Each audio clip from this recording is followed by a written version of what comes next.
Magnetic field का।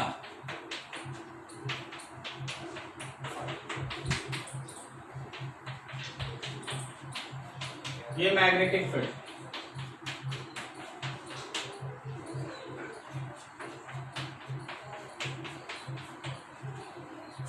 और इसमें एक स्क्वायर है।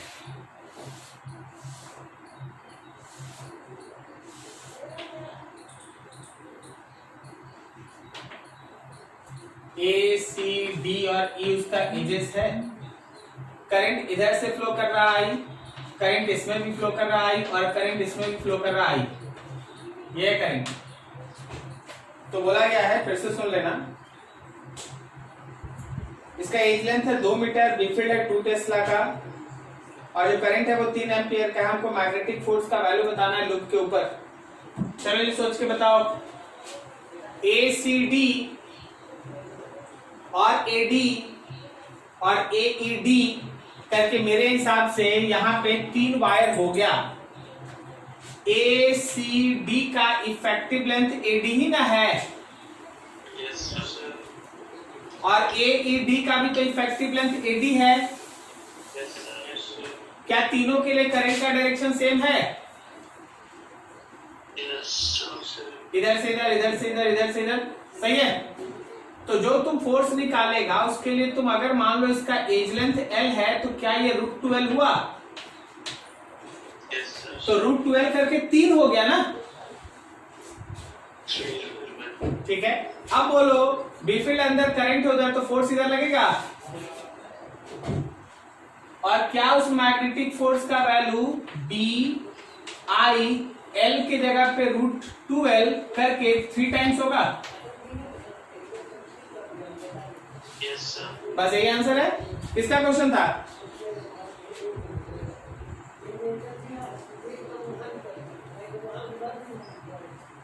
बोलो जी, किसी का नाम तो नहीं है, बोलो किसका क्वेश्चन था? छोड़ो मत बोलो, समझ गया ना? ठीक है, क्या सबको समझ में आया? ठीक, नाम में क्या रखा है छोड़ो, और बताओ आगे। हाँ, कौन है तुम? नाम बताओ। मिलन बाबू, आप हर जगह क्वेश्चन भेज देते, आते लेट से जी। टाइम ही पता नहीं चला। बाप रे, तो कितना भेज के रखा है।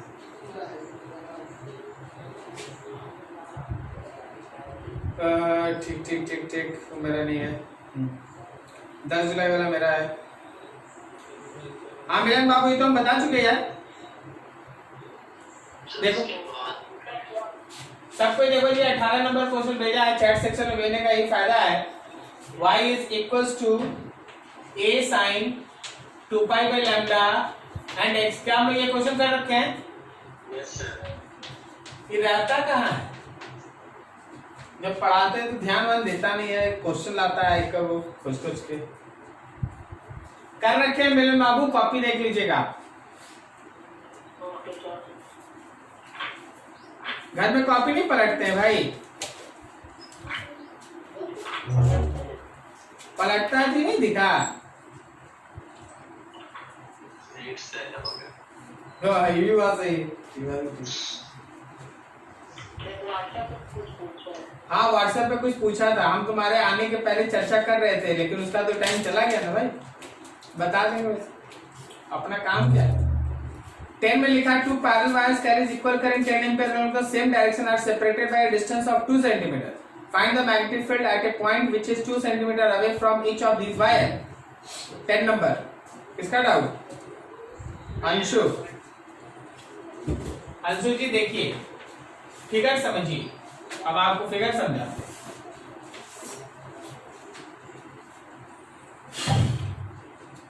यहां एक वायर है अंशु बोर्ड के परपेंडिकुलर, यहां भी वायर है बोर्ड के परपेंडिकुलर, ओके। अब बोला दोनों में करंट का डायरेक्शन सेम हो, तो मान लो हम करंट के डायरेक्शन को डॉट लगा दिए, तो करंट तुम्हारी तरफ जा रहा है, तो इसमें भी करंट तुम्हारी तरफ जा रहा है, ओके। अब बोला कि इन दोनों वायर्स के बीच का डिस्टेंस है 2 सेंटीमीटर, मान लो डी है। तो बोला इन दोनों वायर्स से डी डिस्टेंस अवे, तो क्या वो पॉइंट कहीं यहां तुमको मिलेगा?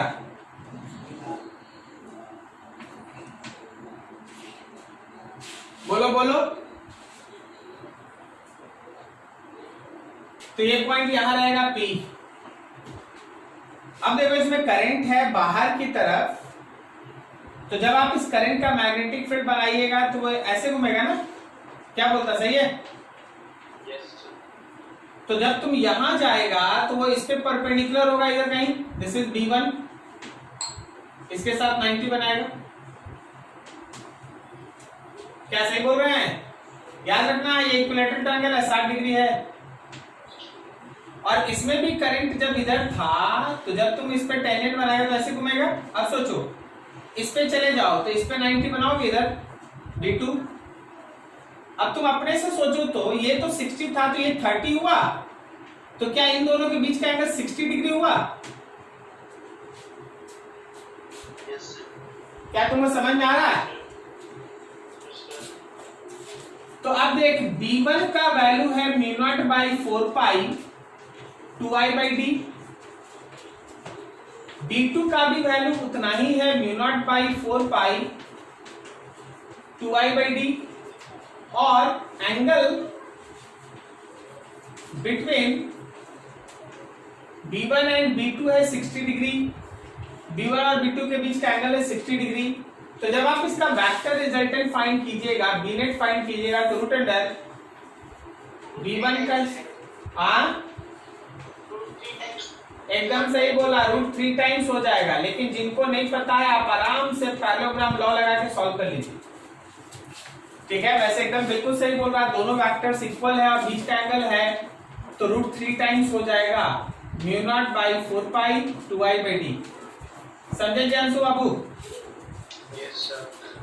सबसे इंपॉर्टेंट था ये डायरेक्शन सोचना कि देखो इसमें करंट बाहर है तो इसका मैग्नेटिक फील्ड ऐसे घूमेगा, तो अगर ये इसका रेडियस है तो इसके ऊपर परपेंडिकुलर, फिर यहां ऐसे घूमेगा तो ये अगर इसका रेडियस है तो इसके ऊपर परपेंडिकुलर, फिर ये एंगल 60 है, ये 30 है, तो इनके बीच का एंगल 60 डिग्री, ऐसे सॉल्व करना है, ठीक है? नोट करो अच्छे से। सर इससे पहले वाले क्वेश्चन 9 में वायर कहाँ प्लेस करना है वही।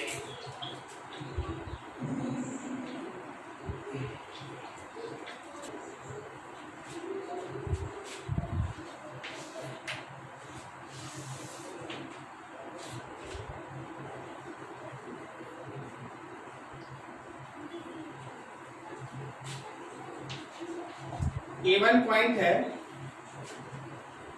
यहाँ पे A2 पॉइंट है, यहाँ A3 पॉइंट है। देख एक वायर यहाँ है क्रॉस के फॉर्म में, मतलब यहाँ पे करंट अंदर जा रहा है, और एक वायर यहाँ है डॉट के फॉर्म में है, यहाँ पे करंट बाहर आ रहा है।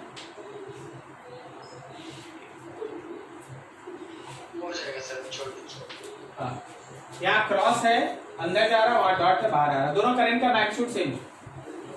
फिर से ऐसे ही सोचिएगा, यहाँ अंदर जा रहा है तो इसका मैग्नेटिक फील्ड ऐसे घूमेगा, तो जहां भी बनाना टेंजेंट बना, जैसे यही बनाना होगा तो यहाँ से ऐसे बनाना, फिर इसका डॉट है तो ऐसे घूमेगा, ऐसे घूमेगा। अब मान लो यही बनाना है तो ऐसे बनाना है, समझ गया ना?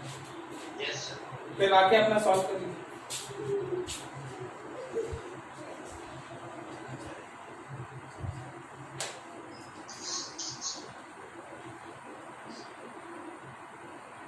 कहाँ तक पढ़े थे हम लोग? Circular loop, current carrying loop का मैग्नेटिक फील्ड का वैल्यू। देखो ये मिलन बाबू का एक डाउट है, हम लोग उसको क्लियर कर लें फिर आगे बढ़े। उसका कहना है कि देखिए हमने लास्ट फिगर बनाए थे, ऐसे बनाए थे ना, अब बोले थे देखो यहाँ पे एक टेंजेंट है, इससे जो मिलाएगा ना ये एंगल 90 बनेगा, सही है? तो उसका कहना है कि सर यहाँ भी एंगल 90 है, यहाँ भी एंगल 90 है, ये दोनों एक ट्रायंगल थोड़ी ना है, ये तो टेंजेंट जो ड्रॉ है वायर के ऊपर उसके साथ 90 दिखाए हैं।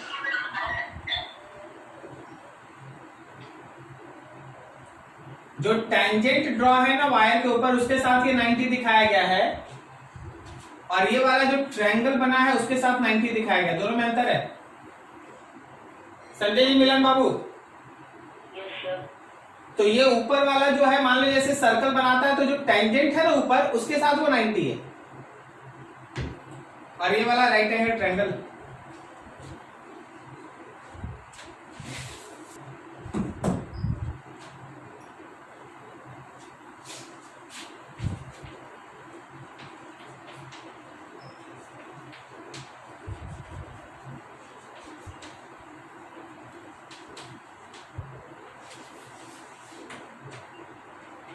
सबसे पहला तो वो जनरल फॉर्मूला आप देखिए। अगर इसका रेडियस r है और इसमें करंट I मूव कर रहा है, तो इस पॉइंट को आप एक्सिस पे लेते हैं, वहां बी फील्ड का इक्वेशन होता है mu naught by 4 pi I dot n dot 2 pi r square divided by r square plus x square power 3/2 mu naught by 4 pi I dot n dot 2 pi r square divided by r square plus x square power 3/2 correct आई। दूसरा था direction of B field in case of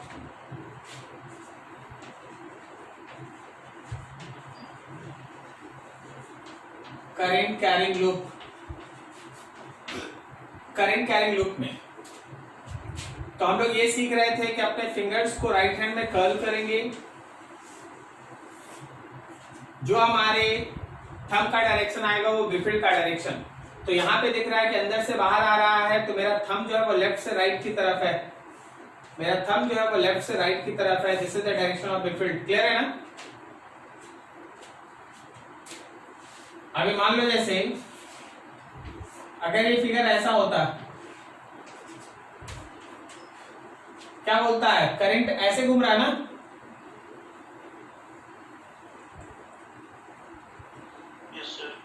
ऊपर से फिर ऐसे नीचे, तो thumb है ना राइट से लेफ्ट की तरफ है, समवेयर इन दिस वे, ऐसा। तो बिफिल्ड का डायरेक्शन बनाना पड़ेगा। अभी मान लो जैसे लास्ट डे भी ड्रॉ किए, फिर भी ड्रॉ कर रहे हैं यहाँ पर। अगर करंट ऐसे घूमता है तो बिफिल्ड अंदर है ना,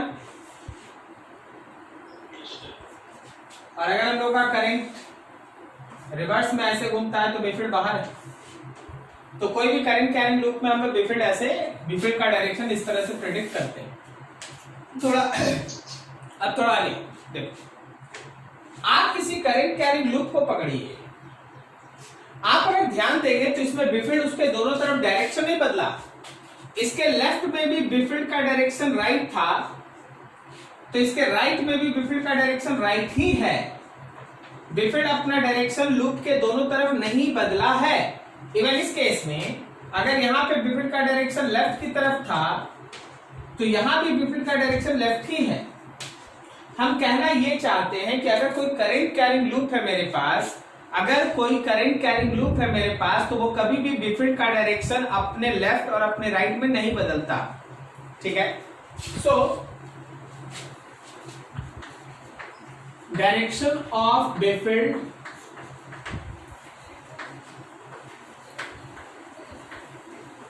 remains same towards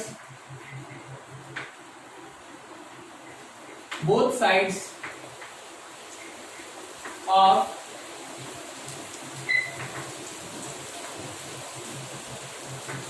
current carrying loop। Current carrying loop के दोनों तरफ बिफिल्ड का डायरेक्शन नहीं बदलता। तो चलो अब ग्राफ का बारी आया, जरा गौर करो।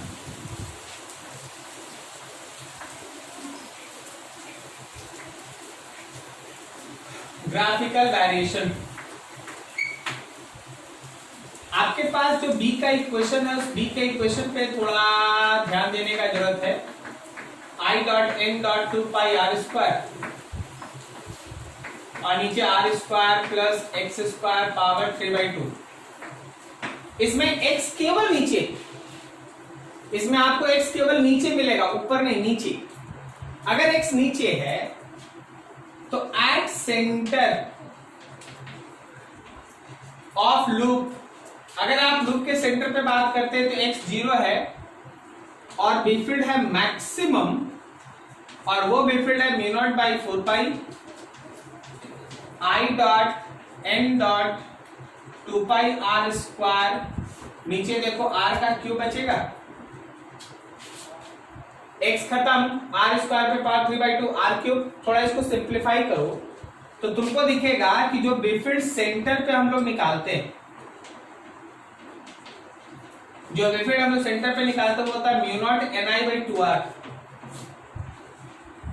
चेक कर लीजिए, 2 पाई से ये कटा 2 टाइम्स और आर स्क्वायर से ये cube cancel, mu naught N I by 2r।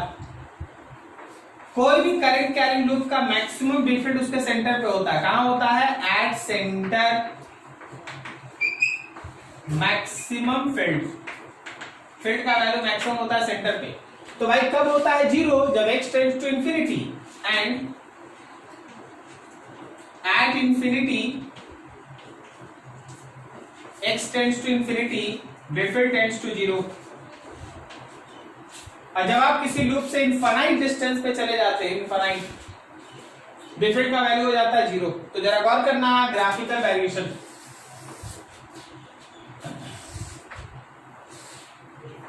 इस पे b है, x इक्वल्स टू 0 है, लूप के राइट हैंड साइड में प्लस इंफिनिटी, लूप के लेफ्ट हैंड साइड में माइनस इंफिनिटी, और ये सेंटर। तो याद रखना सेंटर पे बी फील्ड मैक्सिमम है। देखिए फिगर ऐसे बनता है। कोई हमसे बोल सकता है कि सर इस बार एक में प्लस तो दूसरे में माइनस क्यों नहीं बनाए? अरे माइनस इसलिए नहीं बनाए क्योंकि डायरेक्शन नहीं बदलता। क्या समझा? ठीक है ना? तो यहाँ डायरेक्शन नहीं बदलता, इसलिए इधर भी प्लस अगर ड्रॉ करा है तो अगला भी प्लस ही होगा। और ये मैक्सिमम बी फील्ड है सेंटर पे मैक्सिमम।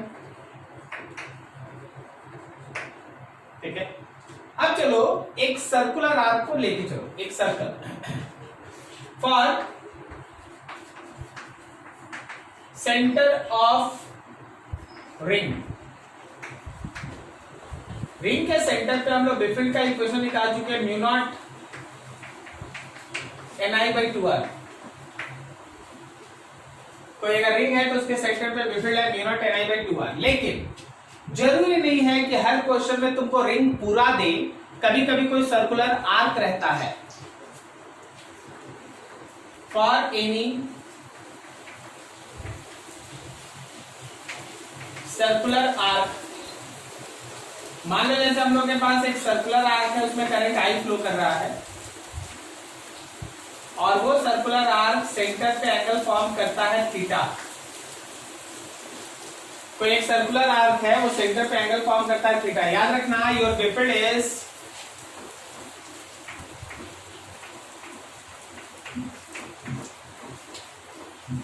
ये किसके लिए होता है? Mu naught N I by 2r किसके लिए होता है? पूरे रिंग के लिए सेंटर पे, पूरे रिंग के लिए सेंटर पे होता है। बस इसको मल्टीप्लाई करना पड़ेगा थीटा बाई 360 से। आर्क जितना एंगल बनाएगा उसके लिए थीटा बाई 360 से मल्टीप्लाई करना पड़ेगा, तो आपको उस आर्क का केवल बी फील्ड मिल जाएगा, उस आर्क का केवल बी फील्ड मिल जाएगा। ठीक है, क्या बोर्ड पे लिखा हुआ कोई भी चीज ऐसा जो तुमको नहीं समझ में आया हो? नोट करो, कुछ तो पहले से नोट किया हुआ है, देख लीजिए अपना, नोट कीजिए, इससे आगे बढ़ेंगे, बहुत कुछ है सीखने के लिए। नोट कीजिए फटाफट।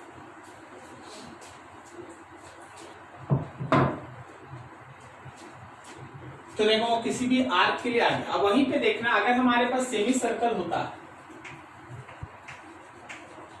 सेमी सर्कुलर लूप,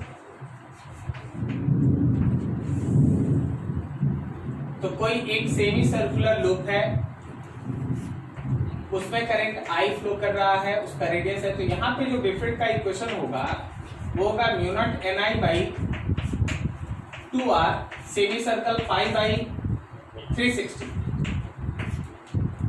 तो इसे करना 2 टाइम्स, तो आपके बी फील्ड का इक्वेशन होगा mu naught N I by 4r।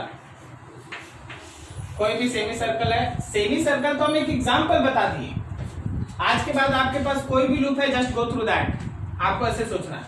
हाँ, डायरेक्शन पे ध्यान रखना। आप देखो जैसे एक बढ़िया क्वेश्चन देखो, चलो एक क्वेश्चन दिखा दो।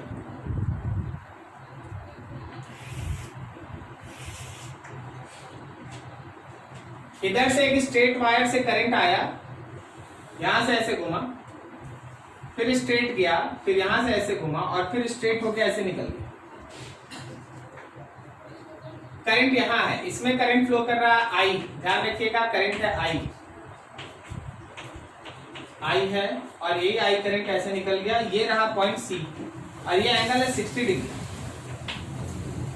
तुम्हारा काम ये है कि 60 डिग्री उस एंगल वाले सेंटर पे बी फील्ड बताना, ठीक है। जबकि डिस्टेंस दिया है, डाटा कुछ ऐसा दिया है कि यहां से लेके यहां तक का डिस्टेंस है r, और फिर यहां से लेके यहां तक का डिस्टेंस भी है r, दोनों r है।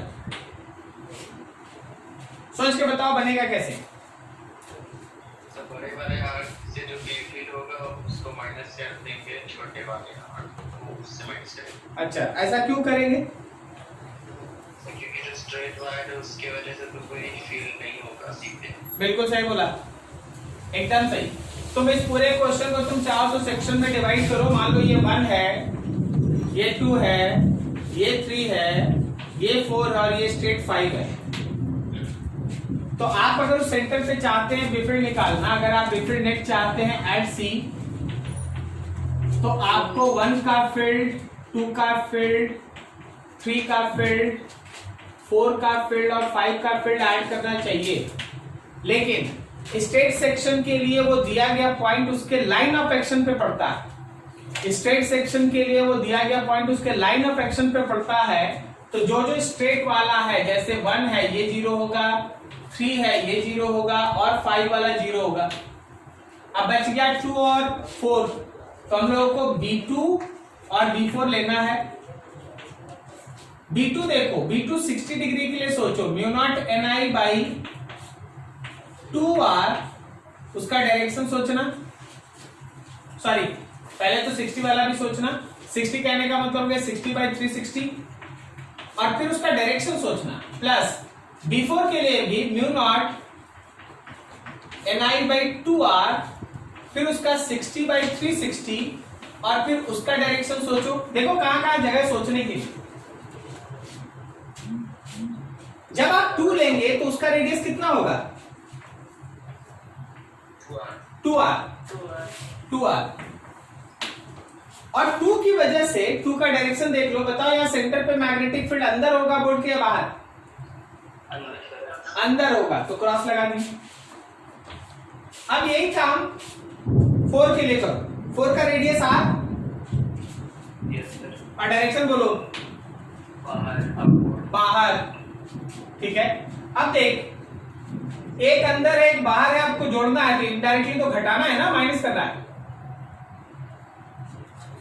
तो माइनस कर लीजिए। कौन बड़ा है इसमें भाई, फर्स्ट वाला या सेकंड वाला? सेकंड वाला बड़ा है, तो उसमें से माइनस कर लेना। यहां लगा दो माइनस μ0 NI, नीचे कितना 4R, यहां कितना है 1/6 प्लस μ0 NI 2R 1/6, और नेट फील्ड होगा बाहर की तरफ क्योंकि बाहर वाला बड़ा है। क्या बोलता है, सही है? सॉल्व कर लीजिएगा, आंसर आ जाएगा। कर लेंगे ना? μ0 NI by 24R, μ0 NI by 24R, अंदर या बाहर? बाहर। चलिए जी देख लीजिए, किसी को कोई डाउट, कोई ऐसा जो नहीं समझ पाया हो, बोलो बोलो।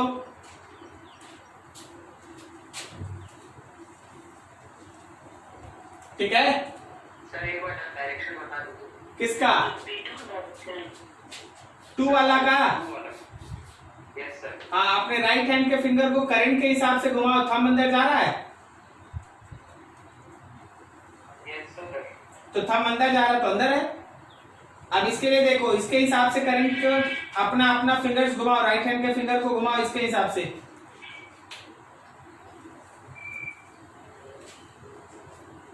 आ रहा बाहर? Yes sir. राइट हैंड में देख, करंट इधर से इधर है, इधर से इधर है, ऐसे घुमा के तो नहीं कर सकता ना, ऐसे करना, तो थंब बाहर है, तो डायरेक्शन ऐसे चलना है। और कुछ किसी को डाउट? देख लो अच्छे से। चलो अगला एग्जांपल।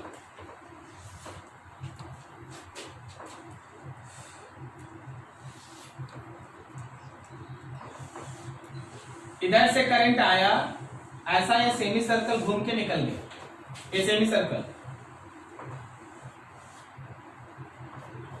ये स्ट्रेट वायर, करंट आई आया, आई घूमता हुआ और इधर से ऐसे आई निकल गया।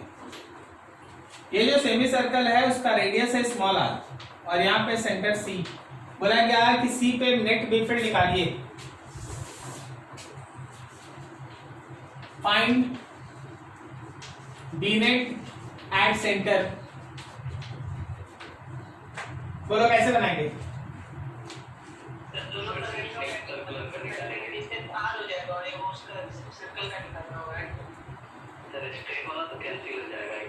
अच्छा स्ट्रेट वाला कैंसिल हो जाएगा, क्यों बोल रहा है ऐसा स्ट्रेट वाला कैंसिल हो जाएगा?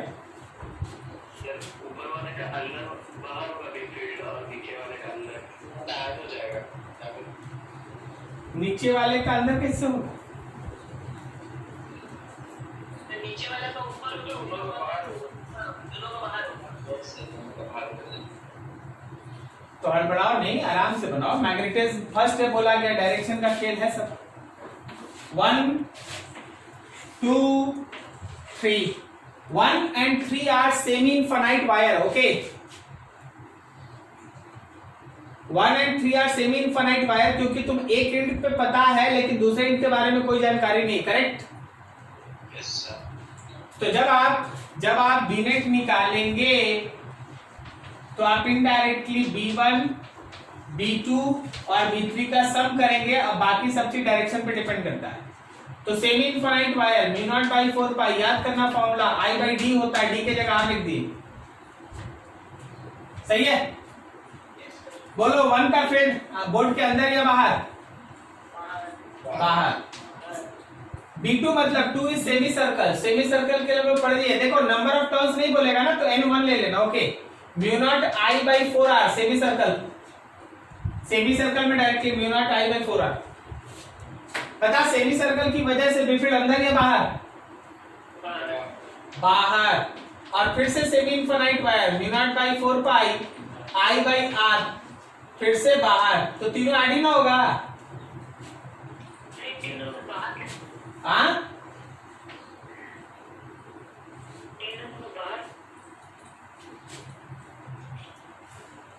एक नंबर बाहर कैसे हुआ? अब 3 नंबर नहीं हो रहा है।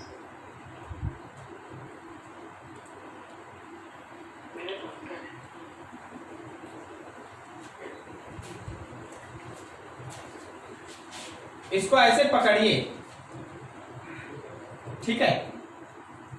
तो आप फील कीजिएगा ऐसा कि आपका फिंगर ऐसे घूम रहा है, ओके? हम दिखाते हैं 3 डायमेंशनल।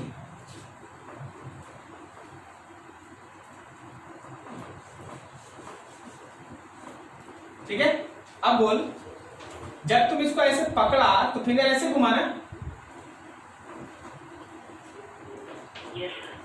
तो बता ऊपर में बाहर आ रहा है कि अंदर जा रहा है? तो वही में समझा रहे थे यहाँ।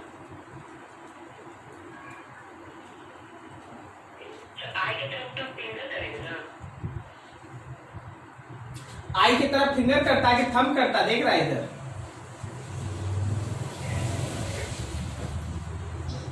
आई की तरफ थंब न रखता है।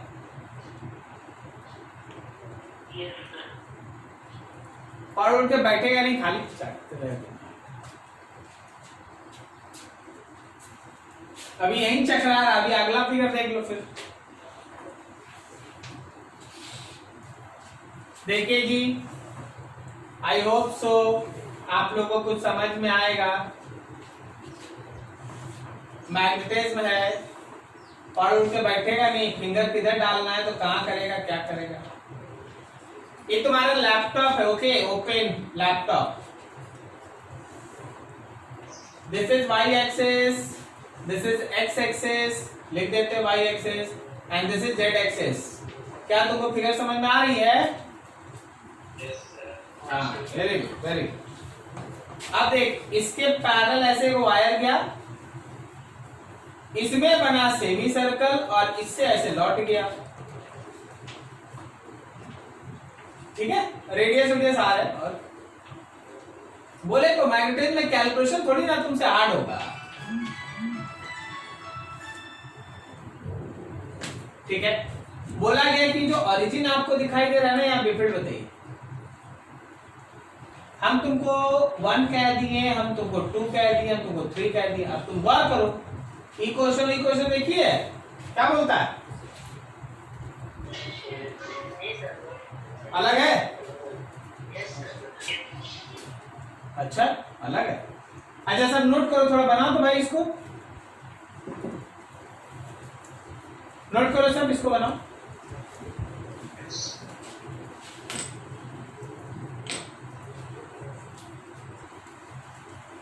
वन को बाहर करो, 1 का फिर से वही काम है कि अगर हमको बी नेट चाहिए तो हमको B1 B2 और B3 का सम करना है, वेक्टर सम। B1 किसी स्ट्रेट वायर का होगा, semi infinite mu naught NI by mu naught I by mu naught by 4 pi I by R, और डायरेक्शन उसका लगेगा 1 के लिए डायरेक्शन लगेगा -j कैप। क्या बोलता, सही है?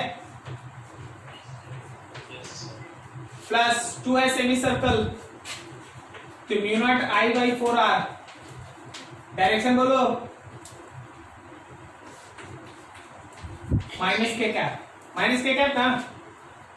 Yes sir. और 3 के लिए डायरेक्शन बोलो semi infinite mu naught by 4 pi I by R, फिर से होगा -j कैप। Yes sir. तो ये दोनों -j कैप वाला ऐड हो गया, and it is 2 mu naught by 4 pi I by R -j cap और plus mu naught I by 4R -k cap. अब देखो ये -j कैप है, -k कैप है, मतलब दोनों 90 है। अगर तुम इसका वेक्टर फॉर्म से निकल के मैग्नीट्यूड केवल लिखना चाहता है, केवल अगर इसका मैग्नीट्यूड लिखना चाहता है तो under root 2 mu naught by 4 pi I by R का square plus mu naught I by 4R का स्क्वायर। क्या आपको डायरेक्शन समझ में आ रहा है? क्या सबको डायरेक्शन समझ में आ रहा है? एक दो को नहीं, सबको समझ में आ रहा है डायरेक्शन कैसे लिख रहा है? कोई ऐसा जिसको नहीं समझ में आया हो बताओ जी।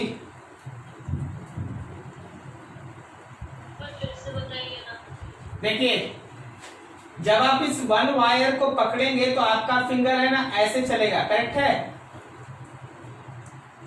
आप देखिए, तो इधर देखिए ये नीचे जा रहा है, नीचे जाने का मतलब है इस डायरेक्शन में, मतलब -j कैप। अब इसमें आप फिंगर को घुमाइए तो देखिए थंब अंदर जा रहा है, तो z अगर बाहर है तो अंदर जाने का मतलब -k कैप। और इसमें देखिए जब आप करंट इधर लाइएगा तो आपका फिंगर ऐसे घूमेगा, करेक्ट है? फिर से देखिए आप जा रहे हैं नीचे, नीचे मतलब -j कैप, और उसके बाद तो फिर वेक्टर उधर। क्या तुमको समझ में आ रहा सब फिगर? सब खेल डायरेक्शन का है, सब खेल डायरेक्शन का है। अगला देखो,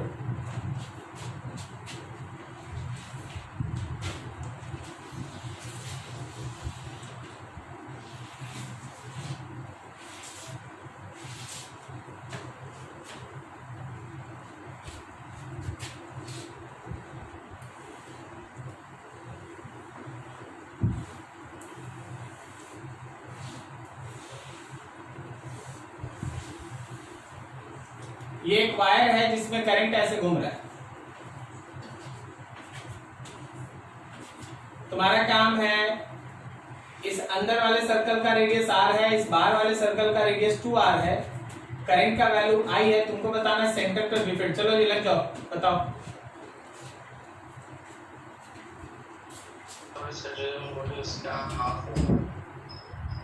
एक बार और देख लो, कुछ और भी बोलना बस। 3/8 न्यू I by R। अच्छा हम पोर्शंस लिखते हैं। 1 है, 2 है, 3 है, 4 है, 5 है, ये 6 है, ये 7 है और ये 8 है। बोलो कौन कौन से पोर्शन का बिफिड सेंटर पे 0 होगा? हाँ 2 4 1 सेकंड 5 2 4 6 और 8 2 4 6 8 का बिफिड 0 होगा क्योंकि उसका लाइन ऑफ एक्शन सी से जाता है। ठीक है ना? बिफिड मान लो 2 का, बिफिड मान लो 4 का, बिफिड मान लो 6 का और बिफिड मान लो 8 का, ये सब 0 कारण लाइन ऑफ एक्शन का प्रॉब्लम। बच गया है 1 3 5 7। सो अगर हम लोग डीनेट निकालते हैं तो 1 3 5 और 7 इसी को लेना है। 1 3 5 7 करेक्ट। तो 1 का बिफिल्ड अच्छा यहां पे तो हम एक फॉर्मूला पहले बना लें। क्या हम यहां पे बिफिल्ड में mu not I by 2r theta by 360 लगा दें तो ये 1/4 हो गया।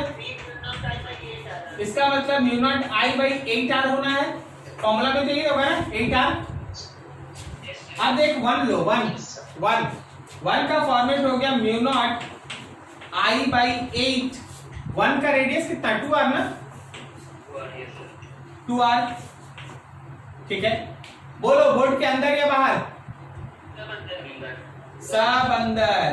ठीक है, फिर B3 मतलब ये mu not I by 8r अंदर, फिर उसके बाद mu not I by 8r अंदर और फिर उसके बाद mu not I by 8r अंदर और सबको जोड़ घटाव कर लो, हो गया।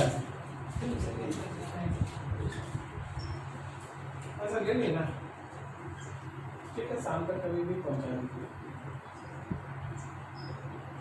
हाँ हाँ ठीक, कोई शुक्रिया।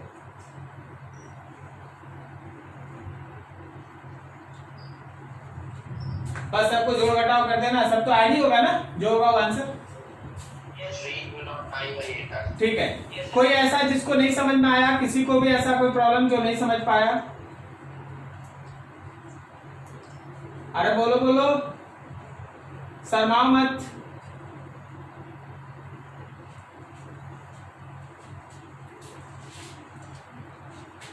बढ़िया।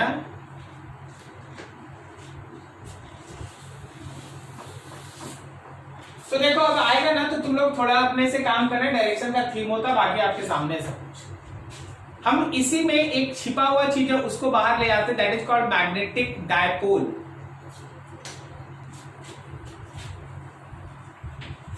concept of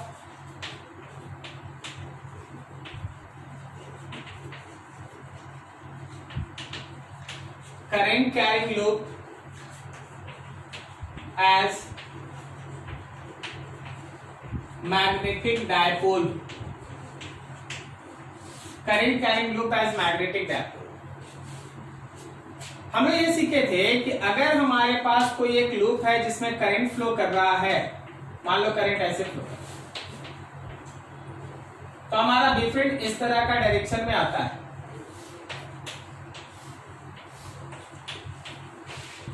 बिफिल्ड ऐसे, ठीक है। अब जरा इस लूप को थोड़ा समझना। ऑब्वियसली अगर आप इस लूप के इस फेस पे बात कीजिएगा तो बिफिल्ड बाहर आ रहा है, तो पीछे वाले फेस पे बिफिल्ड अंदर जा रहा है। हर लूप के एक फेस से अगर बिफिल्ड बाहर आ रहा होता है तो दूसरे फेस से बिफिल्ड अंदर जा रहा होता है, करेक्ट है? जिस फेस से बिफिल्ड बाहर आता है वो मैग्नेट के नॉर्थ पोल की तरह काम करता है। मैग्नेट का नॉर्थ पोल वही होता है ना जिससे मैग्नेटिक फील्ड लाइंस ओरिजिनेट करे। तो जिस लूप के जिस फेस से मैग्नेटिक फील्ड लाइंस बाहर आता है वो मैग्नेट के नॉर्थ की तरह काम करता है, और दूसरा जिससे मैग्नेटिक फील्ड लाइंस इंटर करता है वो मैग्नेट के साउथ की तरह काम करता है। सो अगर हम इसको दो फेस में बनाएं, सामने से देखें, जब इसमें करंट ऐसे घूमेगा तो बेफिल्ड अंदर होगा, करेक्ट जा रहे हैं। और अगर इसमें करंट इधर घूमेगा तो बेफिल्ड बाहर होगा, करेक्ट जा रहे हैं।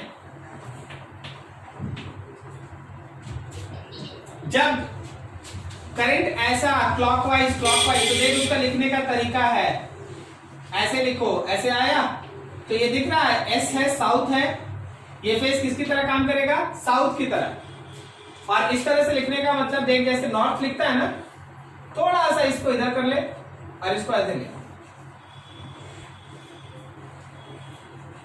अगर किसी फेस की तरफ करंट दिखता है एंटी क्लॉकवाइज तो वो मैग्नेट के नॉर्थ पोल की तरह काम करता है, फील्ड लाइंस बाहर आता है। और अगर कहीं करंट दिखता है क्लॉकवाइज तो वो मैग्नेट के साउथ पोल की तरह काम करता है, फील्ड लाइंस अंदर जाता है, ठीक है। इट मींस कि कोई भी करंट कैरिंग लूप एक मैग्नेटिक डायपोल है। Any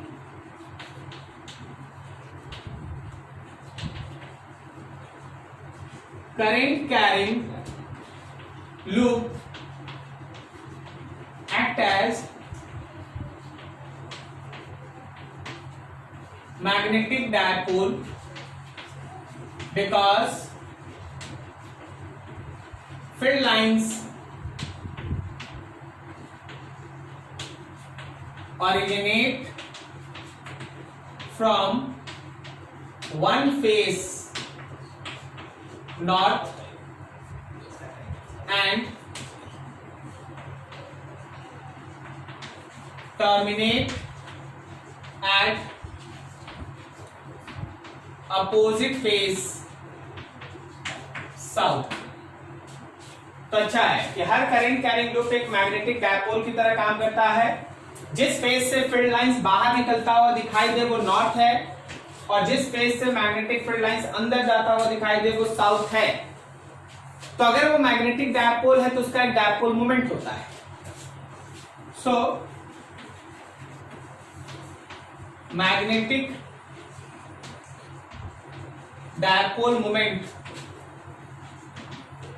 that magnetic dipole moment is always I-N-A,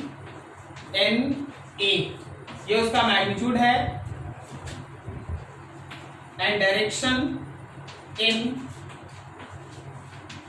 direction of Bifield of loop perpendicular to plane। Plane के परपेंडिकुलर होगा लेकिन डायरेक्शन उधर ही होगा जिधर बिफील्ड का डायरेक्शन है। अब देखो, जैसे मान लो हम तुम्हारे सामने ये एक लूप बनाते हैं, ये एक लूप बना दी, इसमें करंट ऐसे चला, तो जब हम इसका बिफील्ड का डायरेक्शन बनाएंगे तो क्या इसका बिफील्ड इधर होगा? बोलो जी बोलो। यस। तो जो इसका बिफील्ड का डायरेक्शन है वही इसका एम का भी डायरेक्शन है, जो इसके बिफील्ड का डायरेक्शन है वही इसके एम का भी डायरेक्शन है। अब मान लीजिए जैसे हम तुम्हारे सामने बोले, क्या भाई देखिए इसमें करंट ऐसे घूम रहा है, तो क्या इसका बिफील्ड अंदर है? Yes sir. तो याद रखना इसका एम भी अंदर है। क्या ये क्लियर हुआ? हर एक करंट कैरिंग लूप पे एक मैग्नेटिक डायपोल है। क्या यहां बोला जा रहा है कि केवल सर्कुलर लूप लेना है? नहीं बोला जा रहा, बोला जा रहा कोई भी करंट कैरिंग लूप। अब देखो, जैसे मान लो हम तुमसे ये कहें कि देखिए जी ये मेरे पास एक स्क्वायर है और इसमें करंट फ्लो कर रहा है I, इसका एज लेंथ है L, तो चलो जिसका मैग्नेटिक डायपोल मोमेंट लिखो, ये फॉर्मूला है I-N-A। I हो गया, नंबर ऑफ टर्न्स 1 हो गया, एरिया की जगह L स्क्वायर हो गया, this is your M। And direction board के अंदर या बाहर? डायरेक्शन बोलो, बोर्ड के अंदर या बाहर? बोलो यार। अंदर। अंदर। आप कैसा भी लूप ले सकते हैं, आप मान लीजिए आपके पास एक इक्विलैटरल ट्रायंगल है, करंट ऐसे चल रहा है, इसका एज लेंथ है L, तो इसका मैग्नेटिक डायपोल मोमेंट हुआ I an area, equilateral triangle का एरिया बोलो। ये इसका मैग्नीट्यूड है। बोलो डायरेक्शन, बोलो डायरेक्शन, बोलो बोर्ड के अंदर या बाहर? बाहर, बाहर। समझ में आया? ठीक है, तो आप यहां तक नोट करें। वैसे हम आपको एक चीज दिखा देते हैं, ये INA अगले दिन काम आने वाला है, हम आपको दिखा देते हैं वैसे कि ये कहाँ है। जरा गौर करना, डिफरेंट का जो इक्वेशन लिखा था करंट कैरिंग लूप के लिए, उसका फॉर्मूला था IN 2πr²।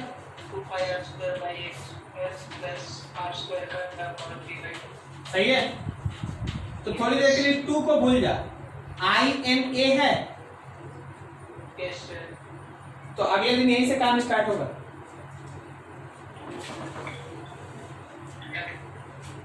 चलो इसको अच्छे से नोट करो। आई होप सो कहीं डाउट नहीं है, अगर डाउट है तो पूछ लो। कोई दिक्कत है कहीं किसी को?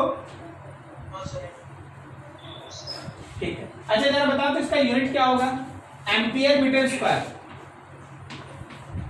यूनिट एम्पियर मीटर स्क्वायर है ना, एम्पियर मीटर स्क्वायर इसका यूनिट है, एम्पियर मीटर स्क्वायर। नोट कीजिए, बाकी न्यूमेरिकल बनाइएगा बुक्स में, धीरे धीरे आगे बढ़ते रहिए, बनाते रहिए, आप देखिएगा आपको मिलते जाएगा लूप्स का। फिर नेक्स्ट स्टेज से आगे बढ़ते हैं।